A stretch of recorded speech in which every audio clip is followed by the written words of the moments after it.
a while, hasn't it? As you can tell from the beard. It's been 1.5 years since my last State of the Parks video, not because there hasn't been noteworthy park news worth making videos about, but more because whenever big news would drop, I was always busy making some other video and the timing never quite worked out. I mean, yeah, I could have done a video about Bob Chapek replacing Bob Iger, but to me, it's just meet the new Bob, same as the old Bob. And for a while, I was planning a video about last year's surprisingly lackluster early crowds for Galaxy's Edge, but after several months of the park being actually empty every day, it just kind of feels like old news. And of course, speaking of this delightful global pandemic still raging on, for months on end, the only park news to speak of was speculation on when they would reopen. Disneyland in California briefly planned to reopen the parks on July 17th, the very day of their 65th anniversary, but then someone noticed that when I predicted they'd do just that back in April, I said if, and thankfully cooler heads prevailed. And as for Walt Disney World, we regret to inform you that Florida gonna Florida. Welcome home. Welcome home. Welcome home. Welcome home. Welcome home! Welcome home, everyone! Welcome, citizens. I am never going to forgive this company for making Randy Moore right about something. Now, granted, they have put a lot of extra safety measures in place: reserved entry, low capacity caps, temperature checks, stringent mask enforcement, social distance markers in the queues, no eating while walking, and no more traditional meet and greets for the time being. But you know what would have been even safer? Not reopening at all until we're out of this nightmare. Or at least not reopening the same weekend Florida reported over 15,000 new cases in one day. Is it really worth it, Disney? Yeah, I know you were losing money, but it was money you of all media conglomerates could afford to lose. I mean, what was the bloody point of you grossing over $11 billion with a B dollars from last year's box office alone if you're not going to use those billions to bail yourself out of emergencies? And sure, paying customers like me can avoid setting foot in your parks until a reliable vaccine is flowing through my goddamn veins, but your innocent cast members don't quite have that option. Is it really worth putting them at risk? And that's not to mention all the damage to your public image from everyone on the internet mocking you for it, present company included. Stay at home. Stay at home. Stay at home. Stay at home. Stay at home! Stay at home, everyone! We wish we could stay home. I'm in danger! This isn't the home you're looking for. First video on this channel to crack 100,000 views, folks. And it got me mentioned on the Today Show, kinda. The company did, however, release a video, 30 seconds, on social media called Welcome Home, featuring employees with masks on. That was widely panned online, with one user dubbing the words to say, "Stay at home." I am one user!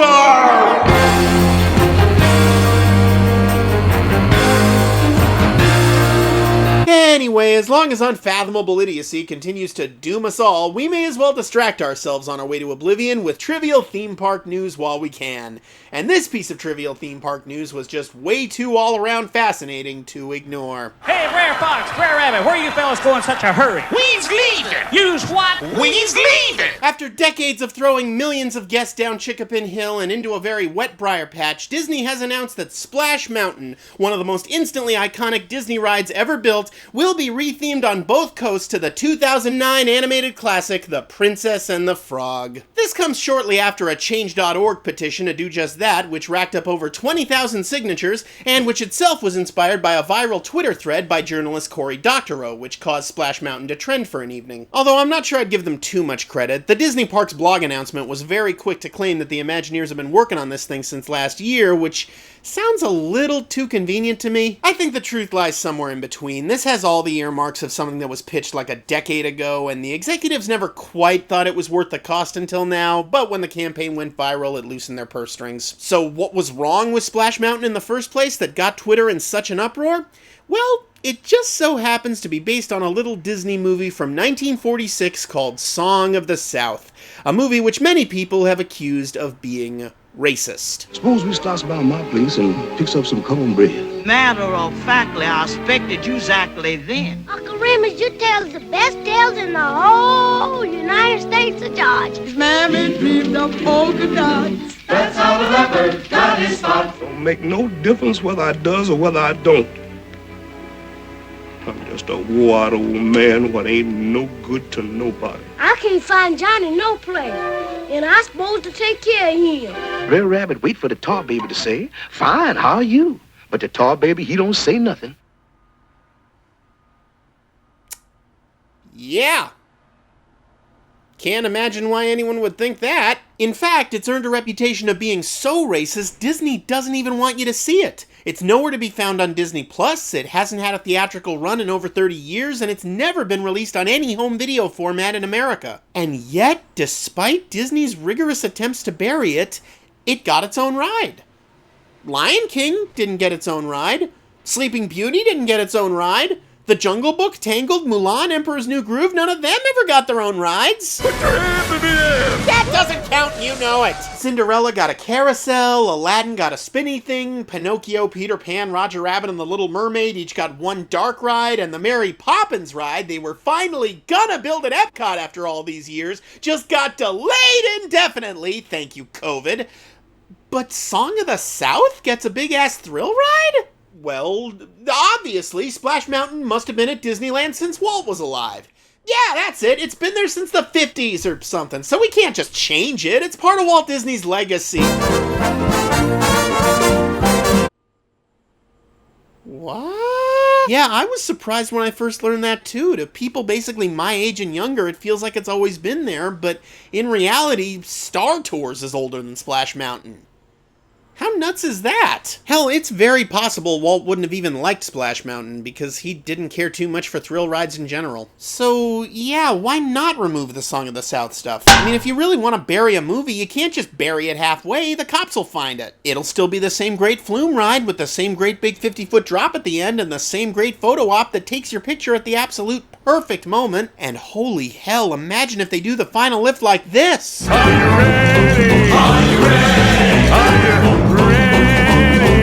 Oh, chills. Literal chills. There's already projected shadows! My god, the things you could do with this! And apparently this ride takes place after the events of the movie, which means unlike most dark rides, it won't just regurgitate the plot of the movie. Plus, in California, Splash Mountain is right next to New Orleans Square, so the Princess and the Frog fits theming perfectly. Just redraw the maps and say it's part of it. Replace the Hungry Bear restaurant with Tiana's Palace, and there'd probably be no more need for Critter Country since the Winnie the Pooh ride will be all that's left of it, so just rename that little corner of the park Pooh Corner. It wouldn't quite fit theming in Frontierland in Florida, but then neither does the original Splash Mountain.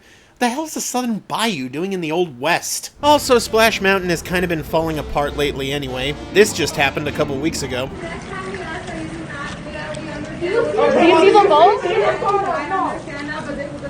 In case you didn't quite catch that, the cast member was reprimanding them for not remaining seated while their vehicle sank. This is Disney World, young lady. We do not flee sinking ships around here. We reopened during a pandemic. You really think we won't drown your ass? So yeah, from just about every conceivable perspective, I think this retheme is a great idea. And I don't know why anyone would object to it. That's a filthy lie, I know exactly why. Predictably, as soon as Disney made their announcement, hashtag Save Splash Mountain became a thing. And their Change.org petition has almost 4 times as many signatures as the first one. Which might mean something if Disney actually listened to fan petitions instead of just sometimes pretending they do. Sorry.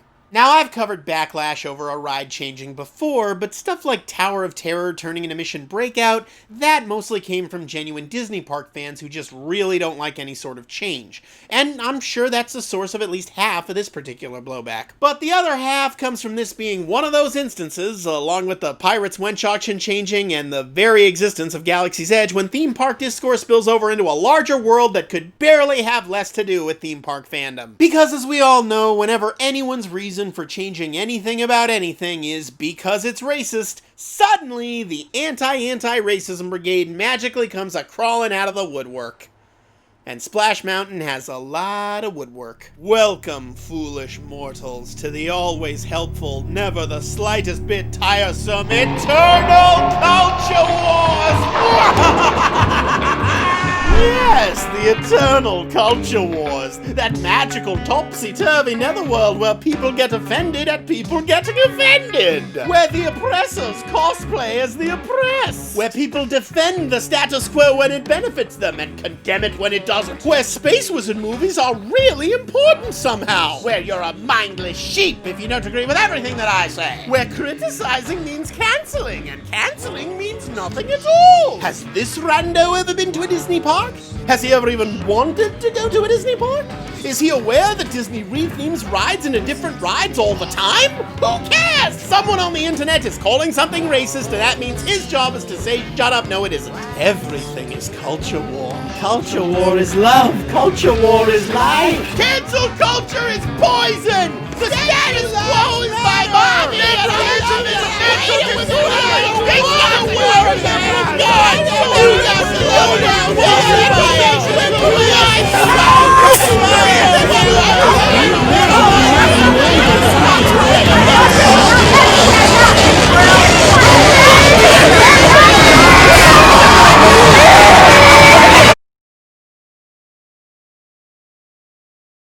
Yes, as a matter of fact, my quarantine has been going well. Why do you ask? You know, it's ironic that so many of these chuds are saying that it destroys history when their favorite Splish Splash ride replaces a bunny rabbit with a black woman, because the more you actually know about the history of the Splish Splash ride in question, the less of a big deal this is. So, in a no doubt futile attempt to calm everyone the hell down, allow me to explain as best I can how we got to this point. Of course, the best way to get to know these Disney characters is to see them in their natural surroundings. I'd like to start with a question for everyone who's genuinely upset that Disney has the absolute gall to tarnish the alleged purity of the goddamn Song of the South ride. Have y'all actually seen Song of the South? I mean, I know Disney hasn't exactly made it easy, but it has been released on video internationally, so bootlegs of it are out there for those willing to look for them. For those who haven't seen it, it was Walt Disney's first ever mostly live-action feature. Unless you count the feature-length Disney Studios infomercial, The Reluctant Dragon, or the scenes from Three Caballeros where Donald Duck kept trying to give all those human women some of that good corkscrew. Song of the South was based on the various Uncle Remus collections of folklore adapted from black people by noted white dude Joel Chandler Harris, who incidentally once interpreted Uncle Tom's Cabin as, quote, a wonderful defense of slavery. Which should tell you everything you need to know about where his confirmation bias was at. So why make that into a Disney movie? Well, why is all the syrup racist? Look, it was the mid-40s. World War II had decimated the Disney studio financially. It was much cheaper to shoot an hour of live action than produce an hour of animation, and Gone with the Wind was still the highest-grossing movie of all time. So basically, Song of the South was to Gone with the Wind what the Black Hole was to Star Wars. But despite its perpetual status as the black sheep of the Disney library, or should I say African-American sheep? I'm sorry, I'll go cancel myself. One element from it in particular has still managed to stand the test of time. Zippity-doo-dah, zippity-yay. My, oh my, what a wonderful day. That song is by far the most enduring thing about this movie. It won the Best Song Oscar that year, and it's since been covered by everyone from young Michael Jackson to young Miley Cyrus.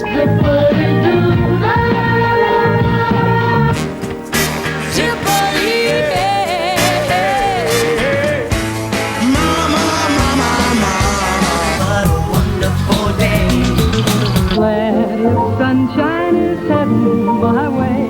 Zippity-doo-dah, zippity-yay. Mr. Bluebird, On my shoulder. Why, it's the truth. It's actual. Everything is satisfaction. Zippity-doo-dah. Zippity-doo-dah. Zippity-doo-dah.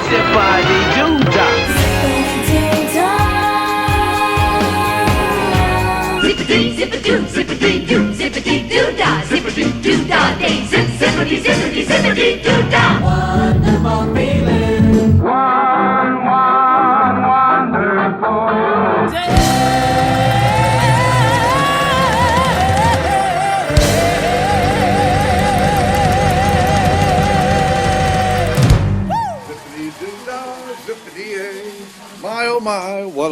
wonderful day. I tell you, if not for that damn demonically infectious little earworm, we probably would have forgotten all about Song of the South by now. It would have been some barely acknowledged historical relic of its era, like So Dear to My Heart, or Victory Through Air Power, or The Nutcracker in the Four Realms. You know, one of those obscurities only the superfans have heard of. But as is, this film does have quite the robust fan base, which I, for one, chalk up entirely to its lack of official availability. You tell people they can't have something, and they just want it more. At least that's the only explanation that makes sense to me, because sweet God in heaven, this movie sucks. It takes place on a Reconstruction-era Georgia plantation, and yes, they straight up call it a plantation. I thought you'd enjoy seeing the plantation. And the story, if you're feeling generous enough to call it that, centers around a very boring little white boy named Johnny, played by future voice of Peter Pan Bobby Driscoll, who befriends a former slave named Uncle Remus, who basically acts like an unironic version of Samuel L. Jackson in Django Unchained. Uncle Remus is seen as a servile, happy-go-lucky simpleton bubbling over with ain't nobodies, ain't nevers, and you tells 'ems. Throughout the film, Remus tells Johnny the stories of Brer Rabbit, Brer Fox, and Brer Bear, depicted in animated segments that show us what would happen if a second-rate Bugs Bunny cartoon was voiced by the cast of Amos and Andy. The cartoons take up about 30% of the movie, and the other 70% is Johnny and the other kids on the plantation just kinda doing stuff. What's your name? Johnny? What's yours? Jenny. That's a pretty name. When that big can gets straight up, watch out.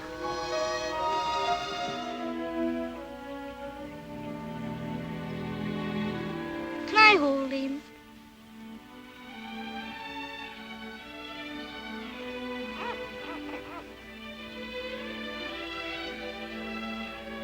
A bone-pounding adrenaline rush, ladies and gentlemen! Can you handle this much excitement? They run into these two bullies a couple times, but nothing much happens. Johnny's mom keeps telling Remus not to tell Brer Rabbit stories because the animation's getting expensive, I guess, and the big spine-tingling climax is when Johnny gets his fool self injured by a bull. Ain't nothing horrible gonna happen today. But then he gets better, end of movie. The whole thing's so low stakes it makes Boyhood look like Infinity War. Song of the South is a very boring movie. But is it a racist movie? Well, you know, it's complicated. Yes. Yes, it is. Absolutely, unequivocally, 100%. My video, my channel, my opinion, not mincing it. Oh, but it was a different time. Yeah, a racist time. A racist time that produced racist movies. So racist, in fact, that Disney eventually had to make another movie with a fox and a rabbit that was anti-racist just to balance out the universe. And just for the nuance-impaired people out there, no, obviously, liking Song of the South does not automatically make you racist. And I hate that I even have to clarify that. I'm not judging you for your taste in movies. What you like is just what you like. Chill. And I wouldn't even call it as racist as its reputation suggests. It's more just colossally misguided. It was basically the Green Book of 1946, not really aggressively hateful, at least by the standards of its era, but the sad truth is racism isn't always aggressively hateful. Sometimes it's just cluelessly condescending. And Song of the South is so cluelessly condescending it feels like it was made by the white people from Get Out. Everybody's got a sunken place to float through space. Stir that tea, pretty soon he'll see that he's been kidnapped for his race. Hell, as if to underline just how unintentionally racist the whole damn project was, in his infinite wisdom, Walt saw fit to hold the premiere in Atlanta, and James Baskett, the star of the movie who played Uncle Remus, couldn't attend because it was a whites-only theater. Oops. People like to say, oh, everything's too PC now. These kinds of movies were okay back then. But no, even at the time, there were picket lines for this movie. The NAACP denounced it. A U.S. congressman called it an insult to American minorities. One critic in particular called it as vicious a piece of propaganda for white supremacy as Hollywood ever produced.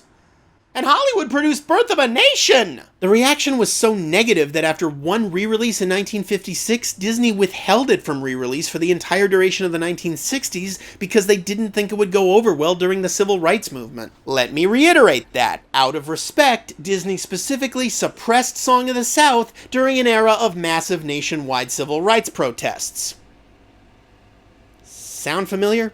Now, to be fair, the film has had its fair share of high-profile defenders as well, especially after it was locked up in the Disney vault, never to be officially seen again. What also offends me is when he acted as if it did not happen. It should be released so that it can stimulate this kind of debate, so that we can educate people. I'm trying to find a way to get people to start having conversation about bringing Song of the South back so we can talk about what it was and where it came from and why it came out. Obviously, I can only speak for myself, but I do think there's some truth to the argument that it's better for Disney to just admit that in the past they did a racism than try to sweep it under the rug. I mean, this is Disney we're talking about, the company that made this. But I be done seeing about everything when I see an elephant fly. What you say, boy? And this. We translate for you. Panda means what panda means, and Ganda means that panda. And this. We are Siamese, if you please. And this. Shanghai, Hong Kong, and Fuyang. Fortune cookie always wrong. And this. You are the great loser of our time! What offerings must I make, I wonder? And those movies have all been readily available on home media for decades. With little more than the same "this program is presented as originally created, it may contain outdated cultural depictions" disclaimer that Disney Plus slaps on pretty much everything from before 1980. Because if you can somehow ignore the racism in all these movies, which I realize not everybody can do, but if you can, they're all still very well made and entertaining. I said well-made and entertaining. Thank you. But if you try to ignore the racism in Song of the South, there's really not much left. I can excuse racism, but I draw the line at boredom. You can excuse racism. If they announced tomorrow that Song of the South was coming out on Disney Plus, maybe with a filmed intro from Miss Goldberg explaining the historical context, I would not have a problem with that. But the movie's just not good enough for me to really care that much one way or the other. At the end of the day, it's their movie and their decision. Technically, Fight Club is a Disney movie now. I wouldn't expect that on Disney Plus either. That's when you'll catch a flash of Tyler's contribution to the film. Zippity-doo-dah, zippity-yay, wonderful feeling. Nobody knows that they saw it, but they did. But of course, the question remains, if Disney's so ashamed of this motion picture, why in God's name go to the trouble of theming a big-ass e-ticket around it? Well, back in the mid-80s, Disneyland was facing a few problems. Problem number one, Bear Country. After Country Bear Jamboree became the most popular new attraction at Walt Disney World in its first year, somehow, the Imagineers saw fit to not just clone it in Anaheim, but build a whole land around it. That land was Bear Country, a cul-de-sac just north of the Haunted Mansion. It had the Country Bear Jamboree, and very little else. And since apparently no one bothered to inform the Imagineers that Southern Californians don't tend to like country music nearly as much as Floridians do, the land stayed empty most of the time. Bear Country desperately needed a way to attract people, otherwise Christopher Walken was going to demolish it. Oh no! Country Bear Hall has been crushed! Which brings us to problem number two, no flume ride. As we all know, Disneyland tends to get very hot in the summer, and at the time, it was sorely lacking a water ride to cool guests off. Sure, the Matterhorn had a splash at the end, but that was still primarily a roller coaster. And of course, Pirates of the Caribbean had a couple drops, but they happened so early in the ride that you're dry as a bone by the time you exit. They needed something that would absolutely drench the guests. Something like the Timber Mountain Log Ride at Knott's Berry Farm. Almost suspiciously similar to that, in fact. The only part of the park where they really had the room to build such a monstrosity was Bear Country, and because Disney is all about theming, it had to visually make sense as a segue between a New Orleans-style mansion and a bunch of rustic log cabins, which meant it either had to be southern or involve bears or both. And The Indian Village is a permanent and popular attraction here. 17 different tribes are represented. Can this company please not racist itself for 5 bloody minutes? One idea they came up with was called the Moonshine Express, which would have been Disney's first ever shooter ride. Each ride vehicle would have been outfitted with a row of fake shotguns, and the local bear sheriff, or Bariff if you will, enlists you to travel deep into the forest and shoot at a bunch of redneck bears making moonshine. I'm guessing guessing that wouldn't fly today either. You know, in hindsight, it's weird that a bear-themed water ride concept eluded them for so long when a couple decades later, DCA just said, hey, here's a rapids ride on a mountain shaped like a bear. That's it. That's the whole concept. Can you believe we almost turned you into murderous bear cops? We were way overthinking it.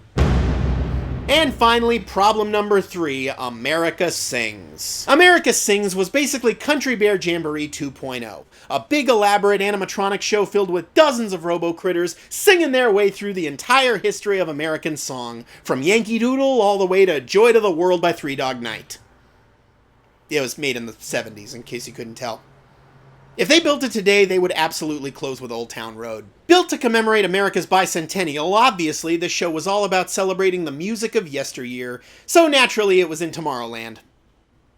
It used the Carousel of Progress show building. Yeah, it was not a great fit, and by the 80s it was even emptier than Bear Country. Everyone knew its days were numbered, but Imagineer extraordinaire Tony Baxter really didn't want to see all those animatronics get mercilessly stripped for parts. I mean, the legendary Mark Davis designed those animatronics, man! And Davis had also been one of the main animators on Song of the South! Not to mention, one of the big set pieces of America Sings was devoted to literally Songs of the South. Oh, I went down south for to see myself singing Hollywood Doodle all day. Here come Winnie singing song. Doodle. Doodle. Well, I'm gonna lay down my burden down by the riverside. Lord, I wish I was a single girl again. I'm not kidding, folks. I'm pretty sure this possum is the whole reason why we're in this mess.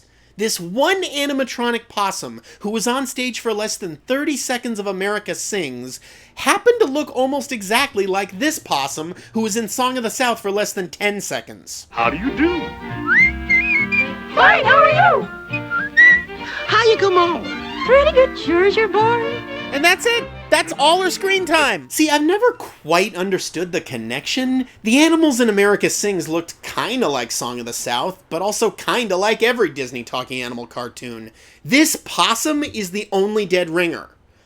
Or at least playing dead ringer. And I think Tony Baxter just thought, well, if we do build a Song of the South ride, we've definitely got the possum! So whether you're offended that Splash Mountain was built in the first place, or offended that it's being rethemed, just remember, it's all this possum's fault. She knows what she did.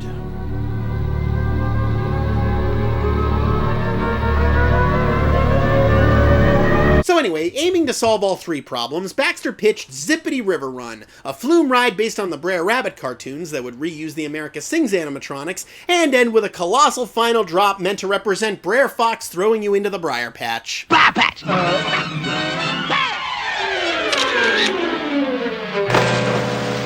We have the New Orleans Square and Bear Country area, and there's a lot of property out behind that, and we're thinking about unifying that so that we have maybe a Dixieland. They almost called the land Dixieland!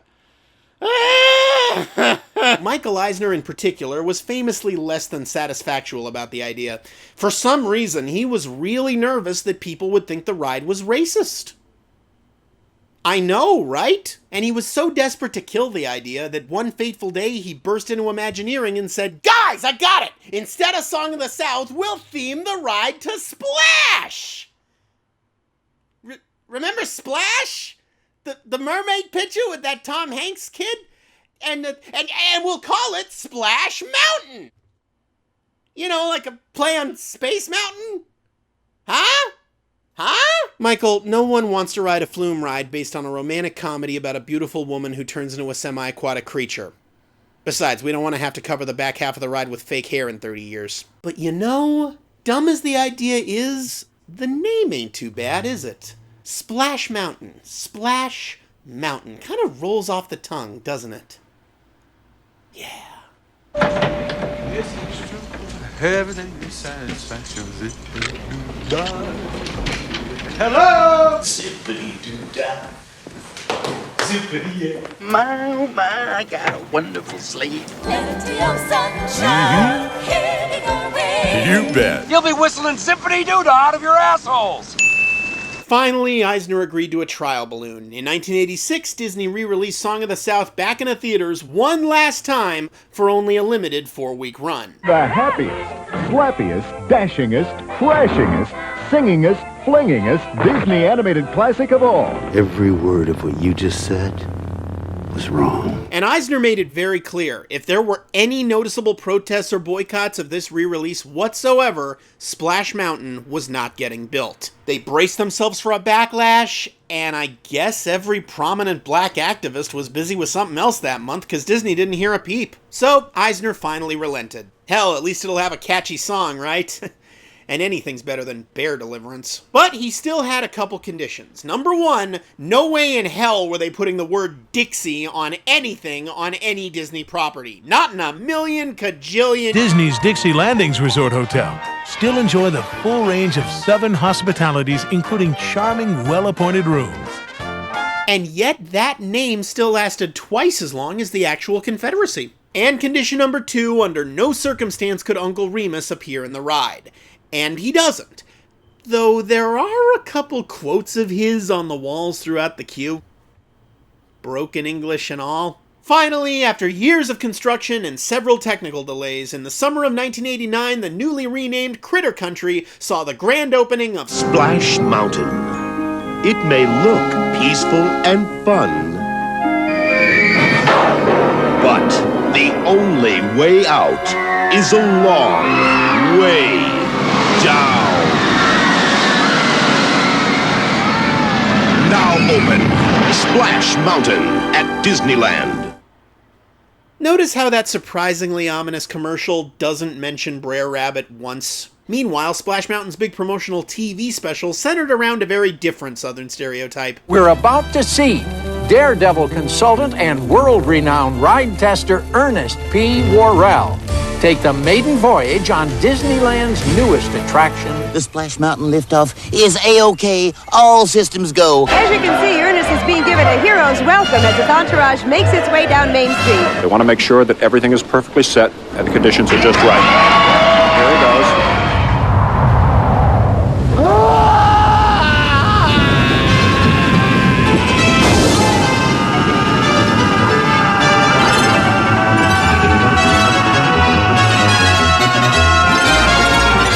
Well, it could have been a lot worse. I mean, this was a Song of the South ride, so at least they weren't stupid enough to co-opt black culture in the most ludicrously hideous manner imaginable again. What's that sound?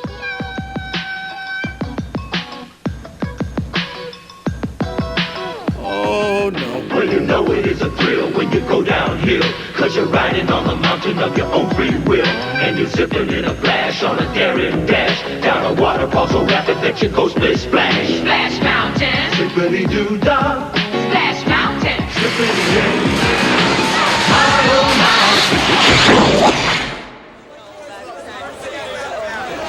The Rainbow Coalition represents in some measure. Reverend Jackson, excuse me, Reverend Jackson, is it true that you're planning a massive boycott of the re-release of Song of the South? A chance to be involved. Please say yes! In 1992, twin clones of Splash Mountain opened, one in Tokyo Disneyland, and another in Walt Disney World the very next day. In Frontierland, despite the opinions of certain tanners I could name. You guys, wait! Splash Mountain is this way. And last I checked, Florida happens to already be in the South, so it was a little redundant, but it's not like that ever stopped Eisner. In theory, they could have built a more original Western-themed flume ride to fit more smoothly into Frontierland, maybe even modify Mark Davis's old Western River Expedition plans, but by then Splash Mountain had brand recognition. What are you gonna do? And you know, for what it's worth, Splash Mountain in Tokyo has not yet committed to the Princess and the Frog retheme, which makes sense because Song of the South was never really unavailable in Japan.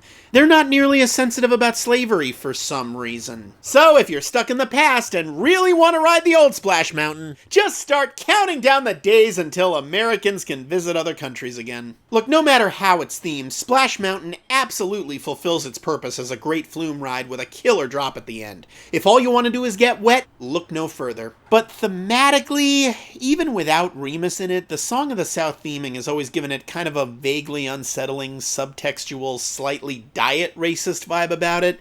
One of my Twitter followers called it Five Nights at Freddy's doing a minstrel Universal show. Hell, in some respects, they actually went backwards. The voice of Brer Rabbit, for example, was provided by this guy in the movie and this guy in the ride. Please don't throw me in that briar patch. And zippity-doo-dah, zippity-yay. Wacko, I love you, man, but I'm pretty firmly hashtag Team Princess and the Frog on this one. The Princess and the Frog is, of course, the story of Tiana, a struggling waitress in 1920s New Orleans who gets turned into a frog and then eventually becomes a princess once she learns to accept that she lives in a Disney movie. Daddy never did get what he wanted, but he had what he needed. He had love. It was heavily hyped and frankly a little overpraised for two big reasons. First, it was Disney's return to hand-drawn 2D animation after a 5-year absence. Wow! 5 whole years without a 2D animated feature, you say? However, did we survive? And of course, the main character was the first black Disney princess, who spends more than half the movie as the first green Disney princess. Unless you count Ariel. Also, the movie was directed by 2 old white guys. Look, it's not perfect by any means, but it's a lot of fun. The 2D animation really is gorgeous. The villain is one of the all-time greats, and I even think the Randy Newman songs are really catchy and underrated. I mean, who better to write songs for black characters than this honky? Gather number from miles around. Keeping her Oh, for God's sake! Look, no matter how you slice it, it's a way better movie than Song of the Goddamn South, even after you adjust for 40s racism. Say what you want about Princess and the Frog, at least stuff happens in it. When that big can gets straight up, watch out! Hell, as if to make things more embarrassing for Disney, 7 years after Splash Mountain opened, Universal Studios Hollywood opened their answer to it. And they based it on one of the greatest and most beloved movies of all time. And yeah, I know they're 2 different mediums. I know there have been good rides based on bad movies and bad rides based on good movies. But I don't care who you are. If the choice is between bunny rabbits and dinosaurs, dinosaurs win! Every time! The way I see it, if Universal gets to retheme their water ride to a mediocre Chris Pratt movie, Disney damn sure gets to use the DNA of a frog to fill in their gaps. When that big can gets straight up, if anyone's got the right to complain about this retheme, it's Tony Baxter, and he's not. He's even coming back from retirement to consult on it. And it's not even like building a Song of the South ride was some bold, artistic, lifelong dream of his in the first place. That was the Mary Poppins ride that just got shelved indefinitely, so where's your outrage there? Splash Mountain, on the other hand, was strictly a problem-solving decision. The ride had to have a Southern Fried theme to it, and at the time, they just didn't have any other animated talking animal movies that took place in the South. What's happening? do they want us now? We are going to have us a rip snorting fight. Walt Disney Productions, The Rescuers. Oh yeah, there was that too. Huh. Yeah, but that didn't have any memorable songs. Be brave, little one. Make a wish for each sad little tear. Anyway, now that they've got another animated movie that does have memorable songs and southern swamps in it, there's literally no reason for them not to change the ride. If the movie had come out in the 80s, Splash Mountain probably would have been a Princess and the Frog ride all along. And if it hadn't underperformed in theaters, they probably would have done this change like 10 years ago. So thanks for nothing, Avatar. Just think, in the future, when you walk from Haunted Mansion to Galaxy's Edge, you'll be able to trace the death of 2D animation. First Princess and the Frog, then Winnie the Pooh, then... screw it, let's just buy Star Wars. Now, I have heard the argument that 30 or 40 years from now, we very well might look back on Princess and the Frog the same way we look back on Song of the South, especially with its problematic depictions of Cajun people and voodoo. Plus, I think it ends with Charlotte grooming a kid? How old did you say you were? I'm 6.5. Well, I waited this long. Look, 2009 was a different time. My point is, these parks are never truly finished, so who's to say they can't just retheme it again when it starts getting embarrassing? That's what Disney parks do. That's what Walt wanted them to do. Keep moving forward. Even if he hadn't been dead for decades when they built Splash Mountain, changing it now still wouldn't be some insult to his legacy. The insult to his legacy would be to arbitrarily preserve these parks in amber. And for the time being, it just makes sense to base one of their biggest rides off a movie people have actually heard of. True story. This one time I was waiting online for Splash Mountain, and I overheard a family in front of me vigorously debating what movie it was based on. Eventually, they reached the consensus that it was based on a segment from Alice in Wonderland. So I don't want to overpraise Disney too much on this one. They are pretty blatantly just doing this to promote a more marketable IP that's much, much easier to merchandise. For decades now, the only official Song of the South merch has been Splash Mountain merch, and it's pretty much only been available at the Splash Mountain gift shop. And yeah, now that they're changing the ride, they can barely keep that stuff on the shelves, but trust me, that was not the case before this announcement. Princess and the Frog, on the other hand, is the only Disney animated movie with the word princess in the title. Do the math. And that's the real reason they're ignoring the hashtag Save Splash Mountain campaign, folks. It's not wokeness, it's the bottom line. By all means, tag as many prominent right-wingers in your tweet as you want, but when you're fighting against capitalism, capitalists are not your allies. Which, of course, finally brings us to the aspect of all this that I've only been vaguely alluding to this whole video. The timing of Disney's announcement. Following the incredible recent wave of Black Lives Matter protests, it's no secret that corporate America has once again discovered how much of a market there is for anti-racism. Turns out humans like human rights, who knew? And to that end, those wacky corporations have just been falling all over themselves to tell us all how woke it is to buy stuff. Disney, for example, added a Celebrate Black Stories tab to Disney+, which obviously does not include Song of the South. It only includes such important, empowering Afrocentric narratives as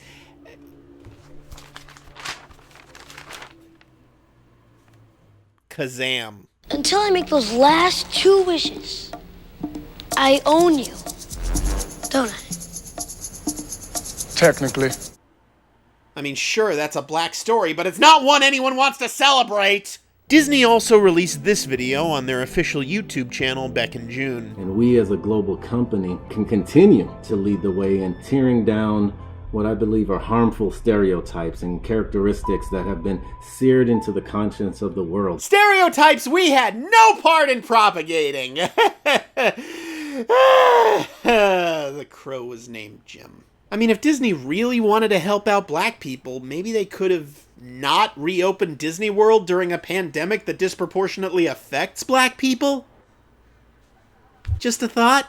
Obviously, changing a ride is not going to change the world, or make systemic racism magically disappear. And I think it's fair to say that even if the decision to do this retheme wasn't made cynically, the decision to announce it exactly 1 month after the murder of George Floyd definitely was. Capitalism is not your ally, but sometimes it can be a good yardstick.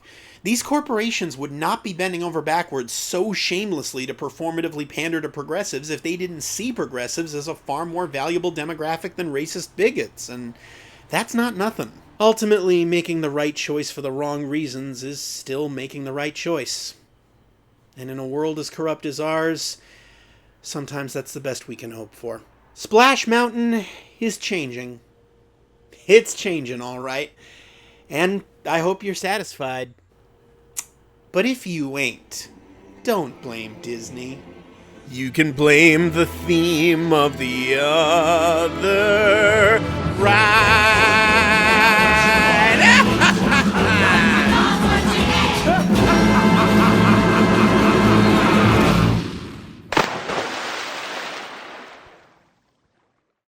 Well, you know it is a thrill when you go downhill. Thank you all so very much for watching. Thank you all for patiently waiting. I know this episode took a while and snowballed into something much bigger and longer than I initially intended. Again, I know I'm not in any way an authority to talk about race relations, and I can only hope that I rose to the occasion. I'm sure I got a bunch of things wrong, and I look forward to being corrected in the comments and learning from the experience. I'd love to get a nice dialogue going. Emphasis on nice, as always, trolls, bullies, and especially racists will be blocked. This episode would not have been possible without the kind and generous support from my Patreon patrons. Special thanks to all of them, and huge special thanks in particular to Mark Aquino, Sundance Bikini, Bennett Ballard, Chad Blankenship, Ryan Enos, Wesley Fox, Danielle Garcia, Michael Hamilton, Jacob Harris, Tom Hart, Mick Hoffmeyer, Houston Housley, Diego Lacamara, Randy Martin, Landon McAfee, Kitty Quinn, Chris Reyna, Diane Rosenfield, Amy Scott, The Dreddy Gamer, Top Hat, Brett Trail, and Ed Vieira. Extra huge special thanks to Keith Baggs. Super extra huge special thanks to Tom Jennings and Ryan Walterson. And super duper extra huge special thanks to executive producers Joe Goldmark and Edgar Barocho. If I mispronounced anyone's name, please send me a message letting me know. Please like, share, and subscribe. And check out my podcast all about Disney Plus called Escape from Vault Disney. It's been on hiatus for the last few months, but it will be returning September 2nd with weekly new episodes, and you can find it at iTunes, Spotify, Google Play, and at pipedreampodcast.com. And if you pledge any amount to my Patreon, you can hear every new episode one day early on Tuesdays instead of Wednesdays. And above all, remember to stay at home whenever possible, wash your hands frequently, and wear a damn mask when you go out in public. We're all in this together, folks. Yet another Confederate monument mercilessly torn down. Antifa! Zippity-doo-dah, zippity-yeah. Wonderful feeling. Oh, what a wonderful day. What a wonderful day. That magical topsy-turvy netherworld where people get offended at people getting offended, damn it.